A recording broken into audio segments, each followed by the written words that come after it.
الميتابوليزم ديالك راه كيبقى ستابل طيله الحياه ديالك حتى كتوصل ل60 عام، وملي كتوصل ل60 عام كيبدا يهبط وماشي بديك الوتيره الحاده اللي الواحد كيتخيل. راه ماشي الميتابوليزم ديالك اللي كيتقال، انما النظام المعيشي ديالك اللي كيتغير. واحد الحوايج اللي كنتي كديرهم في الصغر ما كتبقاش ديرهم ملي كتكبر. ابسط مثال غير واحد ملي كيكون كيقرا في لافاك كيكون عنده الوقت الكافي باش انه يتريني عده مرات في الاسبوع، ولكن بمجرد من انه كيتخرج وكيمشي يخدم كيولي مزير بالوقت، ما كيبقاش قادر يتريني بنفس الوتيره اللي كان كيتريني قبل.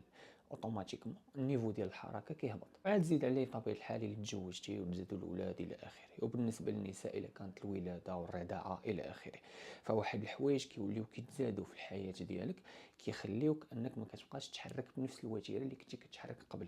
او لا ايضا كيغيروا حتى النظام ديال الاكل ديالك. وثق بيا راه الا اناليزيتي الحياه ديالك غتلقى بلي واحد الحوايج ممكن تستغنى عليهم مره وتعطي الاسبقيه، مثلا انك تمشي لاصال، او مثلا تجلس توجد الماكله ديالك مثلا ديال ديك الاسبوع الى اخره. واحد الوقيته ما غاديش تبقى مساله فقدان الوزن او كسب الوزن، انما غتولي مساله فقدان الصحه او كسب الصحه.